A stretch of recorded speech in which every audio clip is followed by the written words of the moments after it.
welcome back to another edition of the Slideshow show here on CKCC Radio, sponsored by, well, nothing. Nobody. I am Chris O'Mealy. That's Dan Peck.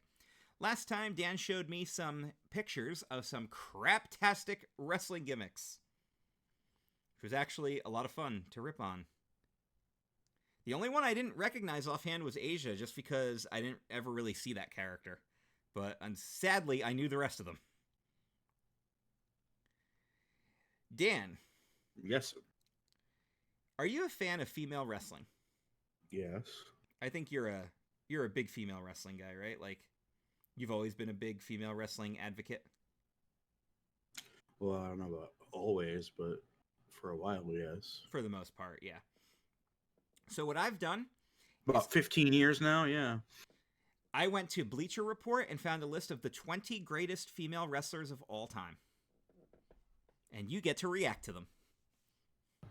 Wow, okay. How many of them are from a while ago? I don't know. Or how many of them are incorrectly put in this list just because they're hot? Well, we're going to find out, aren't we? This is Bleacher Report's 20 greatest female wrestlers of all time, starting with number 20, and we'll work our way to the top. Here we go. Okay. I got to hit the button here to get the picture to go next. Whoa. The buttons. Sorry, folks. It's not letting me do the thing that I want it to do. I tried to hit the button, and it's not doing it. There we go. Take care of it in post. Mariko Yoshida? Yes, indeed. Never really got to see her, but I've seen all kinds of stuff about her. So according to this, she started with Arison, and then did AJW, CMLL, and of course more Arison. They say that dedicated Joshi fans have seen her and enjoyed her work, but she is apparently very, very popular. So, and with the spider motif. Exactly. Yeah, I've only read and seen pictures. I've never watched a match, but I know she's really good. Or she was really good.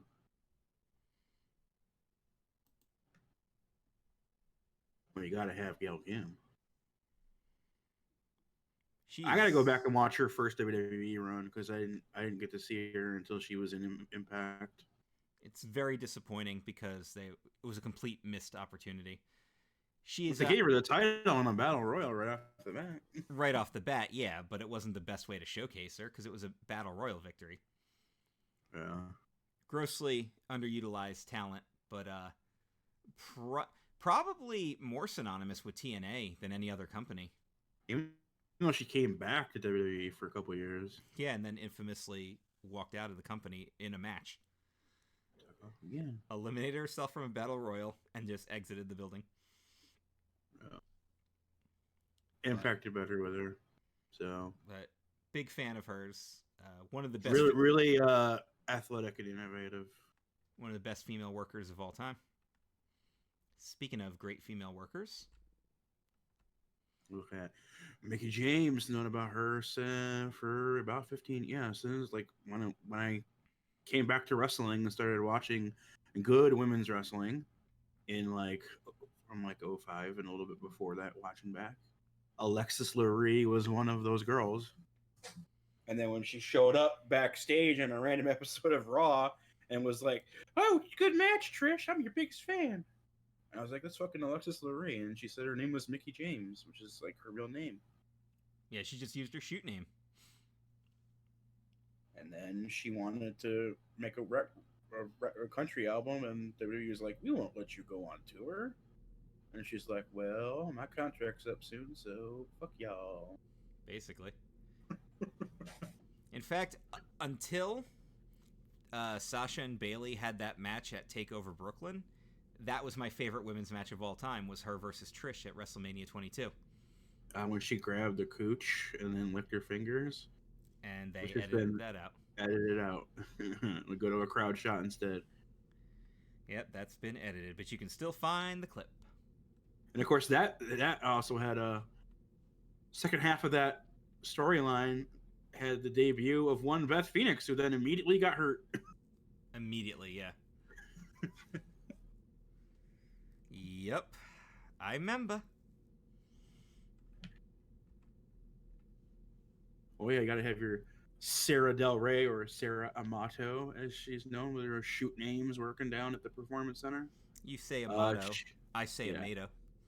Well, I'm pretty sure it's Amato. It is. I'm like 99% sure. She was one of the first, because when I got that first Shimmer Volume 1, she had one of the best matches on the show. She was a big focal point for Shimmer for a long time, wasn't she? She was their first champion. Yeah, that would be a yes. First Shimmer champion. So yeah, on Shimmer Volume 1, she fought Mercedes Martinez, and they went time limit draw. And it's one of my favorite matches. And now she's a trainer. Yeah, which is weird because you knew she had another good 10 years on her. And she just decided to move to Florida and train in the future women of WWE. And let's just say she's doing a damn good job. Because they finally have like the best women's roster in all of pro wrestling. There was at one point where TNA had a better women's roster. They had 2 girls and they didn't wrestle. Yeah. But WWE is actually WWE actually is the queen of the women's division. Like, they're the queens. They're the top tier talent now, and this is one of the reasons why, is this young lady right here. So yeah, with Sarah Del Rey in here, and in like 17th or whatever it is, right? 17th or 16th this is, or whatever. Yeah. This is actually looking like a good list. That was number 17. Okay. So we talked about Akira Hokuto. We did a we did a Patreon VIP segment show on her, yeah. So this is one of her times in WCW. There's her with the short-lived women's title in WCW. But super talented. I think I only got to see her a couple times because of the WCW thing. That's the only reason why I got to see her. Although we could go back and watch some stuff with her in New Japan, because she went to New Japan with her husband Kensuke Sasaki at one point, and she was managing him in the group. We should find her 5-star match with Shinobu Kandori and review that. Oh yeah, find that somewhere. We'll have to do that one. It's Medusa. Thank you, Getty Images, for this picture of her in her monster truck. In her monster truck. Yeah, like she just went full monster truck now, and she's like champion level, right? I think she's won a championship. Well, she's probably most famous for throwing a title belt out, but yeah, because she had led to nothing. So dumb. Well, she had the big feud with Sherry in the AWA.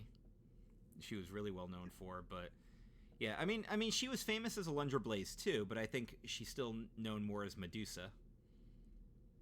Well, see, when she came in as Alundra Blaze, they actually brought back the women's belt and stuff, and then she had those great matches.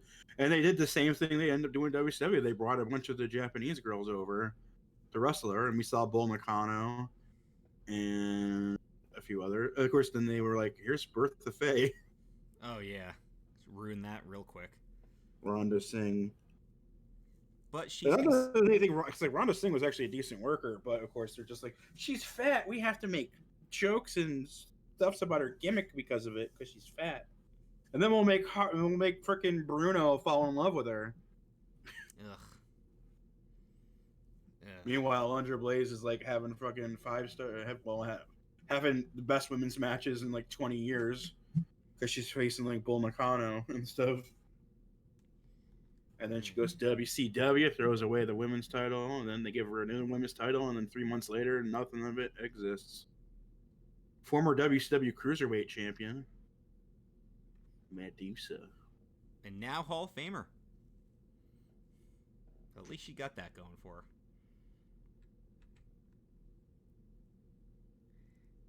Not just any, but the amazing. Amazing Judy Grable. girl wrestler. Of course, never got to see any of her stuff. Never will. But she's a Moolah girl. That was the big thing, was she was trained by, and then that became her big rival. And to be fair, she's still talked about. Well, yeah, she's like the main one, right? Because like she's like one of the only ones that Moolah ended up eventually seeing as equal. Pretty much, He yeah. actually got to beat her and do stuff. Well, she was the big attraction. She also wrestled barefoot and did a bunch of acrobatic stuff, which, of course, in the 50s and 60s, that was ahead of its time. Like, simplistic stuff now, but one of the greats. I think I've seen one Judy Grable match, because somebody sent me a clip of, like, a Judy Grable Moolah match, and it's not bad. Well, I've probably seen clips because there was that documentary about 7-8 years ago. Lipstick and Dynamite. Yes. And that was mostly about the 50s until like the early 80s girls. So there's probably clips and stuff in there. I don't remember specifically. But yeah.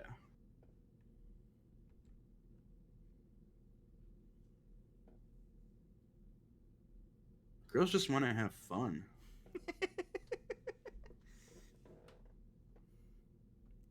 Was like all she said in her Hall of Fame induction. Pretty much, yeah. Girls just want to have fun. Again, this was the number 2 from WrestleMania, dude. It's Mr. T, and then it was the Cyndi Lauper stuff. And she dethroned Fabulous Moolah's like 21-year reign. Moolah always had that belt. And then good old Wendy Richter got it. Wendy comes in. Everybody knows it's Wendy.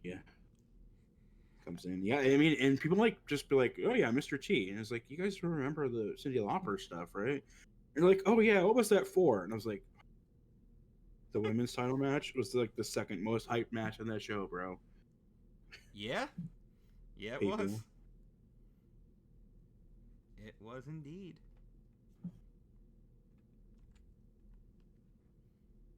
Now we're at the Bull Nakano. Just It's talking actually a about real it. good list. This is actually a very good list. And this is number 12, by the way. We're not even top 10 yet. I think I've only seen a couple of Bull Nakano matches thanks to her chasing the Lunder Blaze a few times in WWF, and I think she might have shown up in WCW a couple times. She's Would good, like though. to see more. And you know that Bull Nakano goes back to Japan, loses a little bit of weight, and gets like hot. She would have been bigger if she didn't get fired for having cocaine. Just saying. Like, it's insane. She had a serious glow up when she went back home. But hey. Well, you know, cocaine's a hell of a drug. But what I've seen of her is incredible. Very good.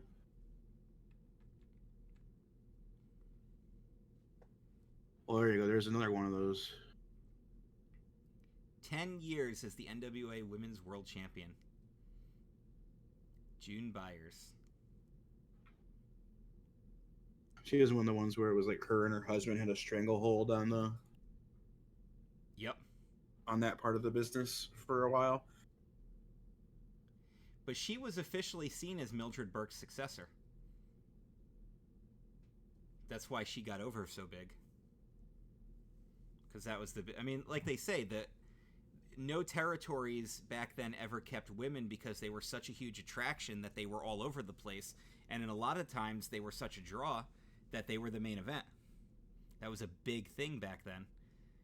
It's so weird how it was like it was a sideshow freak show, but it was also what actually drew your biggest groups. Exactly. And you couldn't keep them around because then you would lose that draw. They were so in demand. You couldn't keep them because they wouldn't stay one place for all the money they were being offered. You know how much money Fabulous Moolah made by being an attraction as a women's wrestler? I mean, there's a reason why they called her the Fabulous Moolah. Yeah, Moolah. Dan, we're about to enter the top 10. Mm, You ready? yes. Jaguar, Yokota. Yeah, You can, as you can see, this is like 70, so you can find some tapes.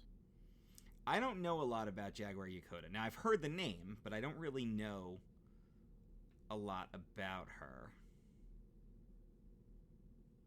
Most of my knowledge of her at this point is like from games and stuff, where you just like, oh, she's like the go-to person to train your girls in TEW because she's like got the best stats for it. She's also she retired at 24 because of an injury, but she became a big trainer. Yeah, So that just shows that's Japan in a nutshell, and then especially the women's wrestlers. It's like they either wrestle to their 60 or they retire by 25 and become very important behind the scenes. it's true. And she's good enough to make this top 10. And as you see, it says Mother Joshi because she's freaking. She is the mother. At this point, yeah, by now, she's just so influential and directly responsible for so many wrestlers now.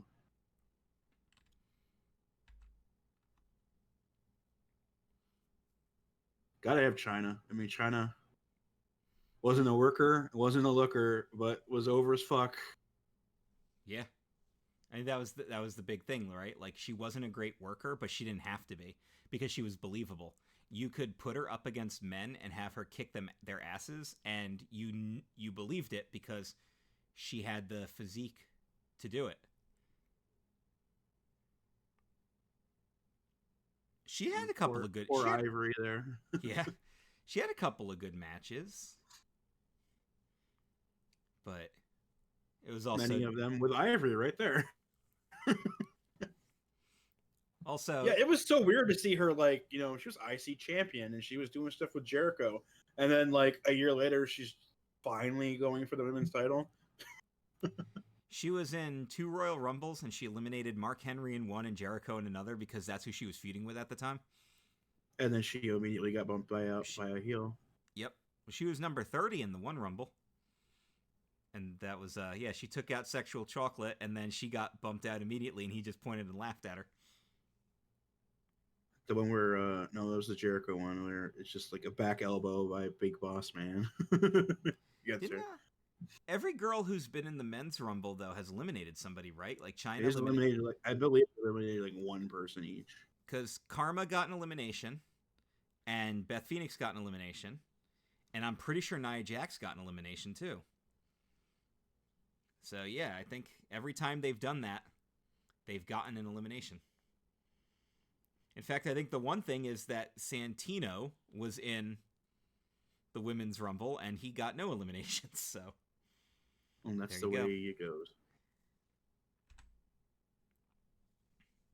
See, I never got to see much of her wrestle. All of my Sherry stuff is her as a manager. Well, that's the problem is I've never seen a lot of AWA. That was the big thing. But yeah, Medusa was one of her big feuds.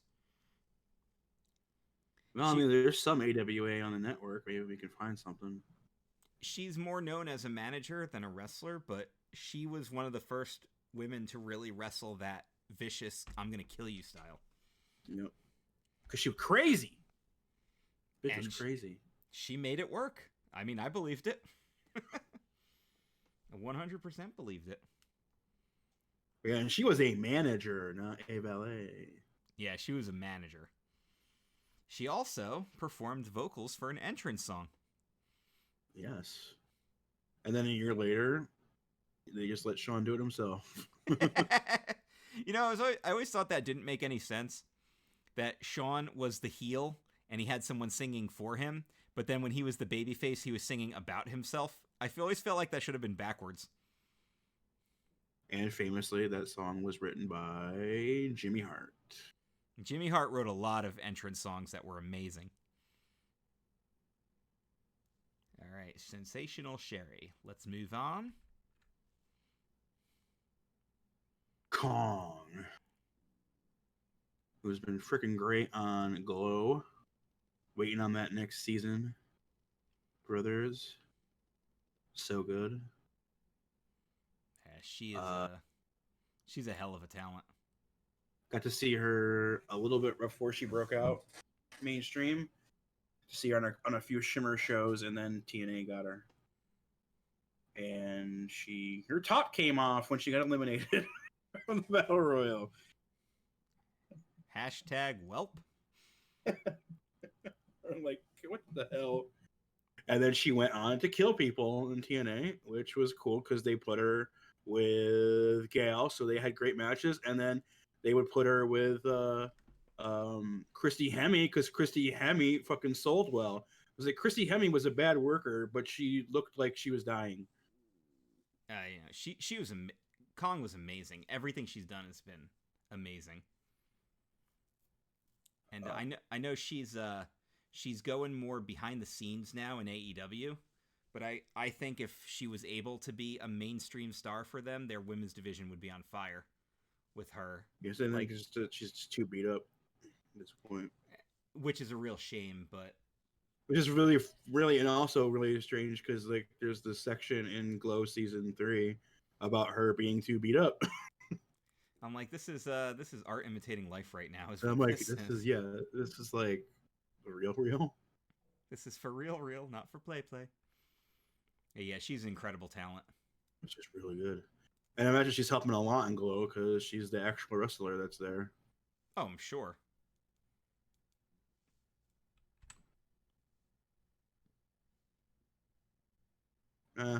Lita's, I guess, influential. She wasn't actually all that great.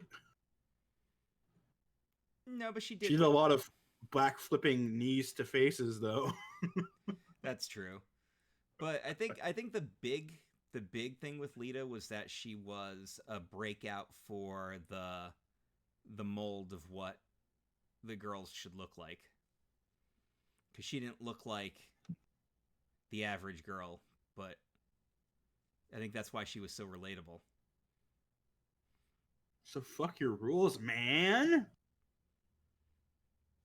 I mean, she had some great matches, but I think a lot of it depended on who she was up against. And the besties, best for business. She's still always going to be referred to as one of the all-time greats. But she's not in the top 5. Now we're entering the top 5. Top five. And of course, we have to start with the OG. So OG? Because you had Moolah on one side. So Mildred Burke would be on the other, right? Mildred Burke.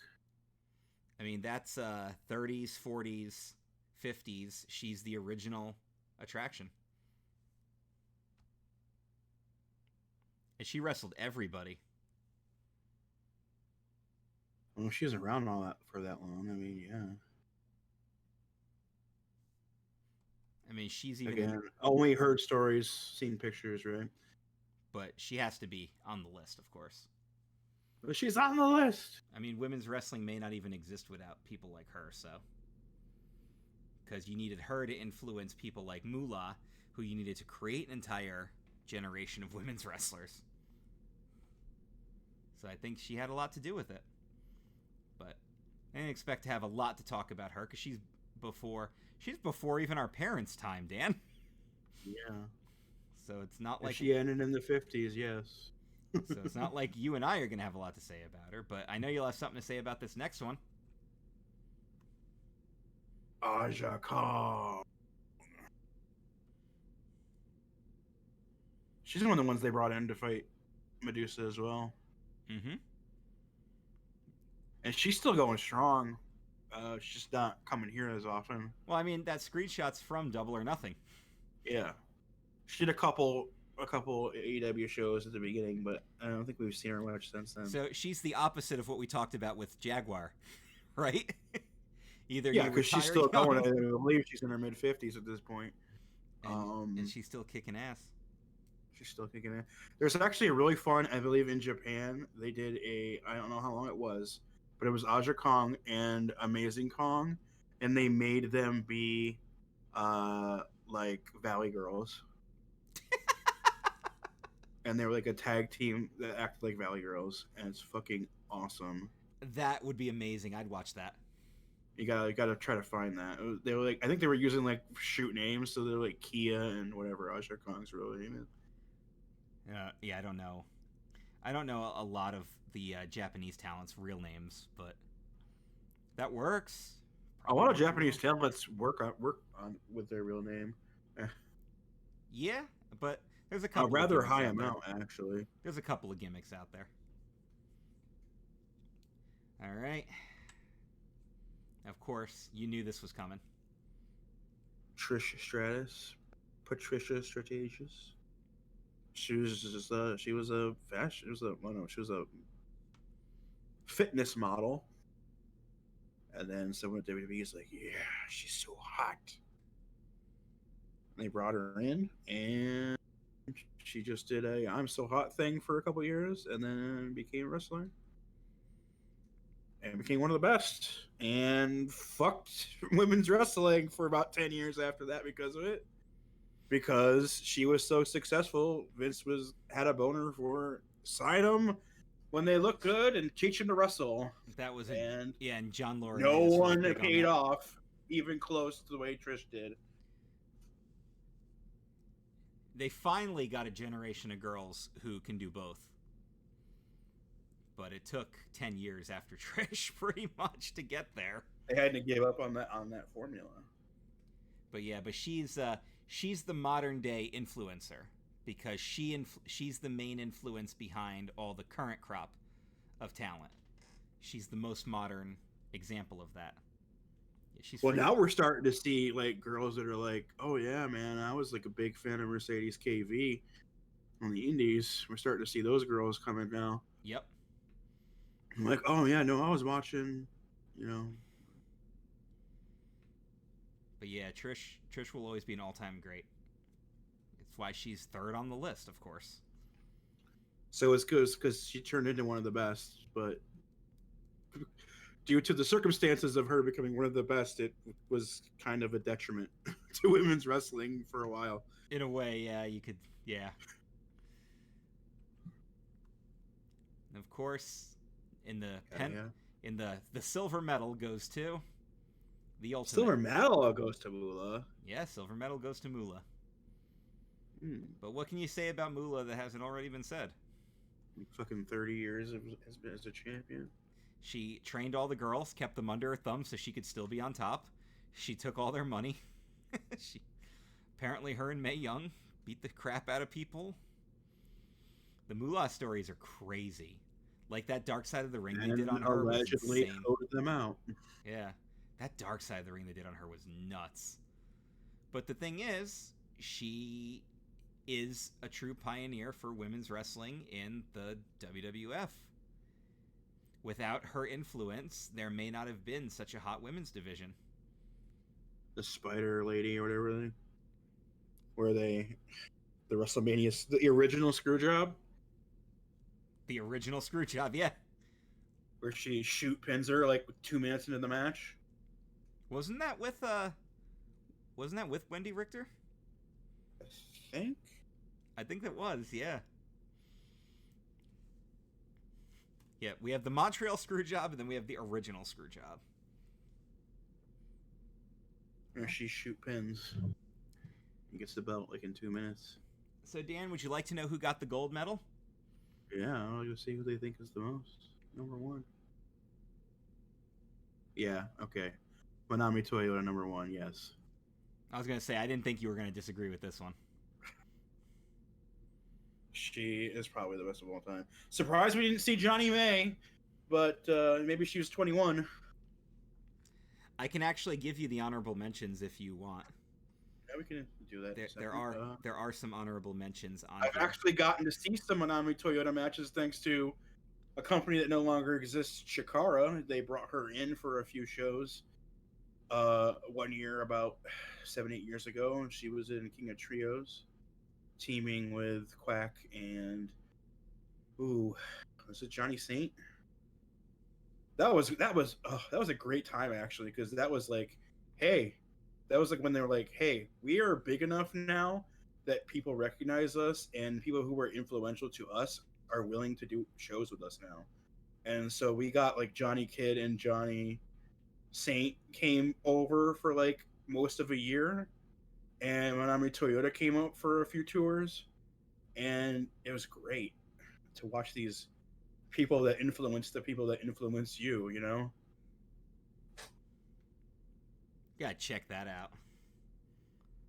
I got to remember exactly when, but yeah, there was a point in time where they were doing that, and it was great. I think that's an excellent choice for number one. And this was But yeah, Manami Toyota, she could do it all. And again, this was a Bleacher Report, and they're usually pretty good and pretty fair and stuff. This was real good, actually. Yeah, like I was expecting, because I go and look up stuff, and it's just like, no, she's just hot. She's not that good. Yeah, that's almost kind of what you said with Lita. But I get it, because Lita's influential. I mean, she was bigger than, she was one of the people that broke out. She was bigger than the business. She's done outside stuff, right? So, I mean, she was a major influence on even getting the Hardy Boys over. So. Dun, dun, dun, dun, dun, dun, dun, dun, dun, dun, dun. All right, hit me with those honorable mentions. All right, so 21 was Beth Phoenix. Okay, yes. 22 was Ayako Hamada. 23 was cheerleader Melissa. 24 was Natty. And 25 was Sarah Stock, a.k.a. Dark Angel or Sarita. And then the honorable mentions on their list were, for the U.S., it was Mae Young, Luna Vachon, and Lilani Kai.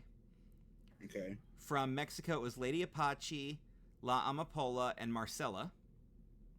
And then from Japan, it was Lioness Asuka, Dynamite Kansai, Chigusa Nagoya, and is that Dump Matsumoto? Yeah, Dump Matsumoto. I think it's Dump all caps, right? They didn't spell it like that, but I think you're right, yeah. Because, the Japan style, like Kushida, we're going to yell the name. So, I have another idea for women's wrestling I'm going to do and show you pictures of, but I wanted to do the all-time greats as my first. That's actually a really good list. The Bleacher Report did a good job. I will give them their kudos. Let's give it. Hey, big old, yeah! There you go.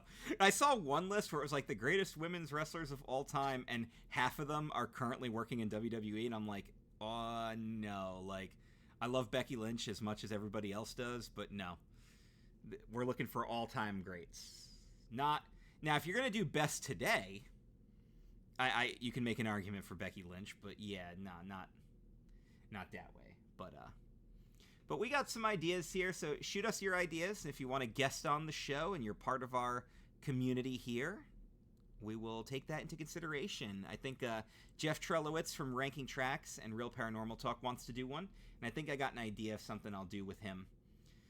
But yes, that's the Slideshow show, so remember to subscribe, hit the button for notifications, and check out more video content coming your way on our YouTube channel. We'll see you guys next time. There should be a lot more stuff because I'm getting a new computer. There you go. This is only the 4th episode, and Dan's already hyping up that new computer, so we'll have new stuff coming to YouTube. Because I'm not getting it for 3 weeks. Well, that's your teaser then. There you go. All right, guys. We'll see y'all next time.